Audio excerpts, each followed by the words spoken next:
కేసీఆర్ కాలం చెల్లిన ఔషధం, కాళేశ్వరం అవినీతి నుంచి దృష్టి మళ్లించడానికే తెరపైకి కేఆర్ఎంబీ అంశం.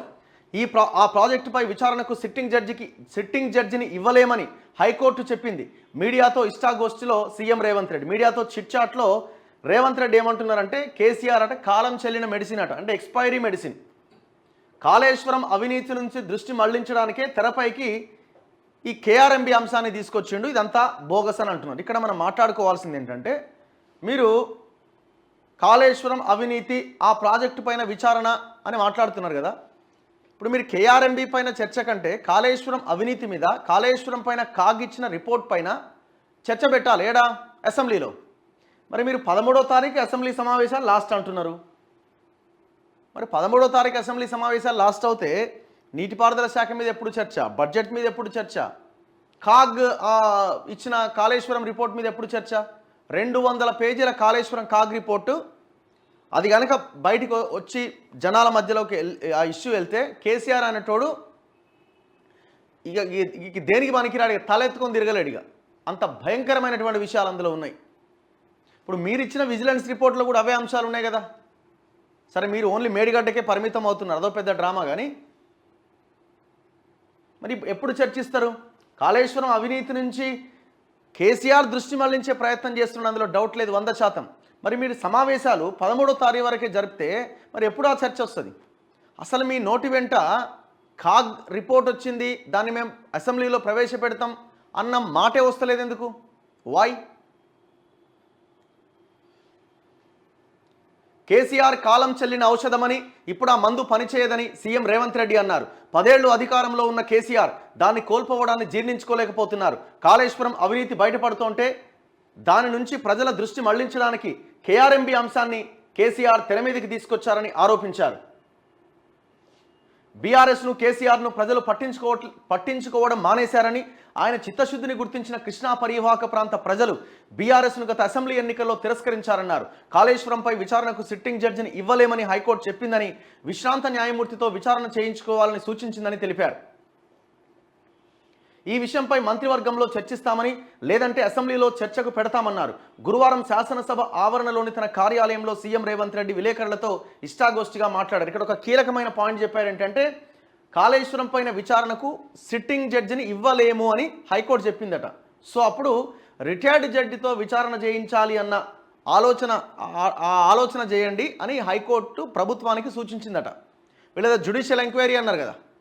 సో సిట్టింగ్ జడ్జిని ఇవ్వలేము, మీరు రిటైర్డ్ జడ్జితో మీరు విచారణ చేయించుకోండి అని సూచించిందట. దీని మీద మళ్ళీ మంత్రివర్గంలో చర్చిస్తారట. కాళేశ్వరంపై నిబంధనల ప్రకారం కేఆర్ఎంబీకి ప్రాజెక్టులను గత ప్రభుత్వమే అప్పగించింది. నాగార్జున సాగర్ను ఏపీ ముఖ్యమంత్రి జగన్ పోలీసులతో ఆక్రమించారు. తుపాకులు ఎక్కుపెట్టి గుంజుకున్నంత పని చేశారు. 3 రోజులు పోలీసులు అక్కడే ఉన్నారు. అప్పుడు కేసీఆర్ ఎందుకు పట్టించుకోలే?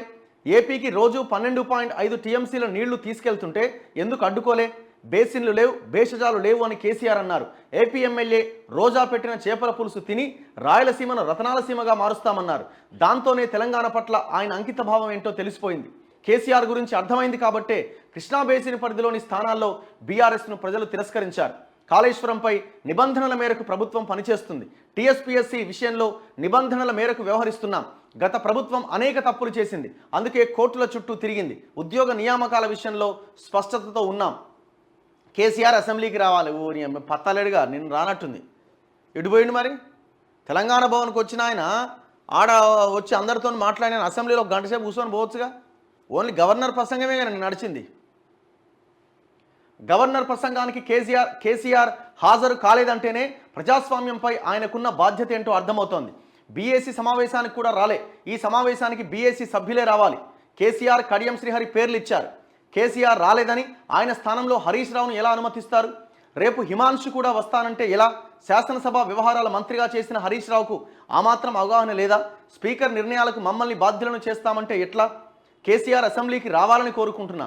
ప్రతిపక్ష నేతగా ఆయన బాధ్యత నిర్వర్తించాలి. అసెంబ్లీలో కులగణనపైన తీర్మానం ఉంటుంది. చర్చించాల్సిన అంశాలు ఉన్నాయనుకుంటే అవసరాన్ని బట్టి సభను స్పీకర్ పొడిగించవచ్చు. ముఖ్యమంత్రిగా ఉన్నప్పుడు పలువురు ఎమ్మెల్యేలు కలుస్తారు, దానిపై రాద్ధాంతం ఎందుకు? సీఎంగా నేను కేసీఆర్ను కూడా కలుస్తా, అయినా నేను కేసీఆర్ దగ్గరకు వెళ్ళి కలిసినప్పుడు చెయ్యని చర్చ ఇప్పుడే ఎందుకు? మిషన్ భగీరథపై విచారణకు ఆదేశించాం. సాగునీటి ప్రాజెక్టులపైన శ్వేతపత్రం గురించి సంబంధిత మంత్రి చెబుతారు. బీఆర్ఎస్ శాసనసభ పక్ష కార్యాలయం మార్పు స్పీకర్ నిర్ణయం. ప్రతిపక్ష నాయకుడికి ఛాంబర్ ఇవ్వాలి కాబట్టి ఇచ్చాం, ఇక్కడే ఈ ఛాంబరే ఇవ్వాలని కానీ ఇక్కడ ఇవ్వకూడదని కానీ లేదు. రాజ్యసభ ఎన్నికల్లో ఎంతమంది పోటీ చేయాలో పార్టీ అధిష్టానం నిర్ణయిస్తుంది. లోక్సభ ఎన్నికల్లో తెలంగాణ నుంచి పోటీ చేయాల్సిందిగా సోనియా గాంధీని కోరాం. తెలంగాణలోనే కొద్ది కాలంలోనే కాంగ్రెస్ ప్రభుత్వం కూలిపోతుందని రాజ్యసభలో వైసీపీ ఎంపీ విజయసాయిరెడ్డి చేసిన వ్యాఖ్యలపై ఆయన స్పందిస్తూ ఆయన ఒక నాన్ సీరియస్ రాజకీయవేత్త, అలాంటి వాళ్ళను పట్టించుకోవాల్సిన అవసరం లేదని అన్నారు. సో ఇవాళ మంత్రివర్గ సమావేశం ఉందట. రాష్ట్ర మంత్రివర్గ సమావేశం శుక్రవారం జరగబోతున్నది. గవర్నర్కు ధన్యవాదాలు తెలిపే తీర్మానంపై చర్చ ముగిసి అసెంబ్లీ వాయిదా పడగానే అసెంబ్లీ హాల్ నెంబర్ 1లో మంత్రివర్గం భేటీ అవుతుంది. బడ్జెట్కు ఆమోదం తెలుపుతుంది. గవర్నర్ ఆమోదం అనంతరం ఈ బడ్జెట్ను శనివారం ప్రభుత్వం అసెంబ్లీలో ప్రవేశపెడుతుంది. అంటే రేపు బడ్జెట్ అసెంబ్లీలో ప్రవేశపెడుతుంది రేపు.